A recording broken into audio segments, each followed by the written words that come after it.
Assassin's Creed has undergone a strong change of identity in the past few years. To put the original title up against that of the most recent one, Assassin's Creed Odyssey, you'd be forgiven for thinking that they are not from the same franchise. From the first Assassin's Creed entry till the fourth entry of Assassin's Creed Revelations, the franchise had remained very similar in terms of gameplay, narrative, and scope. To the point that the general consensus was that the franchise needed a good shake-up to keep us engaged. Shortly after the release of Revelations, we were promised a new entry in the franchise, which would see the conclusion of the narrative we've been following since the first game, and also grace us with a complete overhaul of the game's main mechanics. Despite Ubisoft delivering on what they had promised us, this title was met with a very mixed response, with many finding faults with the narrative giving an unsatisfying ending and the gameplay not being as refreshing and challenging as we had hoped. I was one of those people who found the game somewhat of a letdown, and I've always put it near the bottom of my list of favourite Assassin's Creed games. But today that title has been given a new life on the Nintendo Switch, and I'm here to revisit the game and see if it really was as mediocre as I thought the first time round. I'm TGFL, and this is Assassin's Creed 3 Revisited.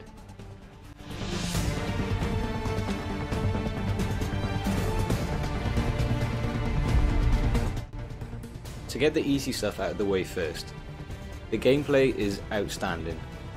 The free running mechanics are some of the most fluid you'll find in the Assassin's Creed franchise. Not only are you able to traverse across rooftops with great ease, but there is also a location within the game that is densely populated with forestry and wildlife, which you can also maneuver across with the same graceful mechanics.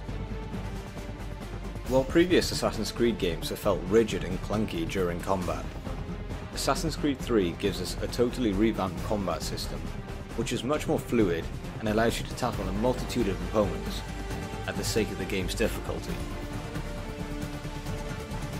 While stealth is something that has been slowly removed from the Assassin's Creed franchise in most recent entries, it is still a viable option in Assassin's Creed 3, with the nostalgic features of blending in with the crowd and one-hit kills being much more effective than the most recent games, which are played by a leveling system.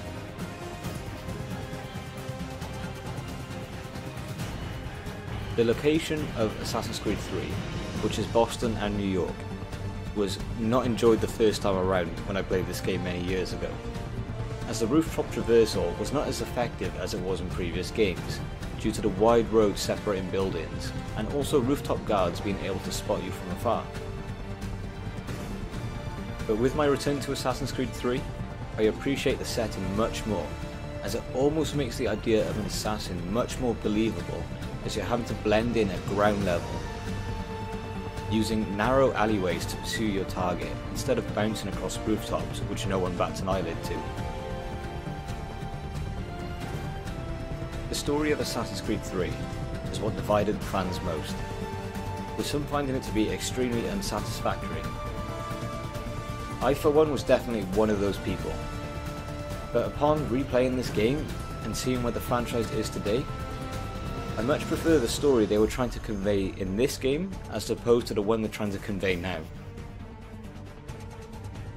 For the sake of spoilers, I won't delve into the story here, but there is a video on my channel called Assassin's Creed Odyssey is Not Assassin's Creed, which does cover the story across the entire franchise in greater detail, so go check that out if you want to know more. One thing that Assassin's Creed 3 delivered on was giving us a modern day assassin, and I think, for myself, this is what really makes this game so special. Throughout the game you will revert back to the modern day storyline, where you'll play as Desmond, who we have followed since the first game, and tackle missions in the current day with a current day assassin. These moments are by far some of the most standout moments in the entire franchise, as they deliver on something fans have always wanted, and I believe Ubisoft truly delivered on these moments.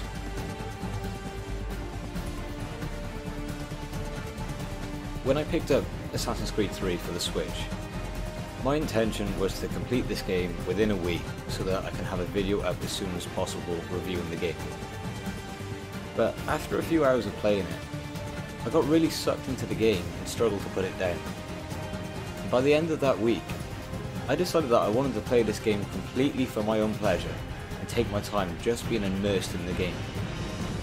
And I think that really speaks volumes of how good this game actually is. And that over time, once the hype has died down and we no longer take something for granted, we can truly appreciate just how great these works of art are. And that over time, our opinions can change. And it's okay to admit that maybe we were wrong, or that we were just following the crowd. I apologise that this is not my usual format of a video. It's not a review of the game. It's more of a message to everybody to set aside your premeditated opinions on games, or in particular this game, and just go back and try it. Go back and try it now with a fresh mind, and you will find that there is definitely something to enjoy here.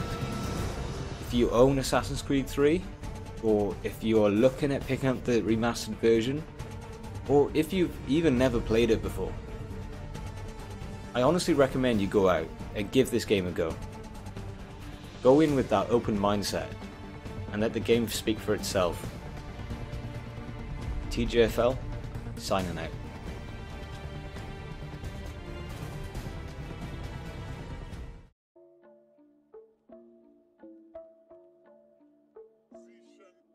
Fuck loans. 50k out to a nigga rolling as a brittle figure. Wonder why you're trying to throw stones. I know many fabricated on it, feeling obligated. What the proof is on my 4 phones.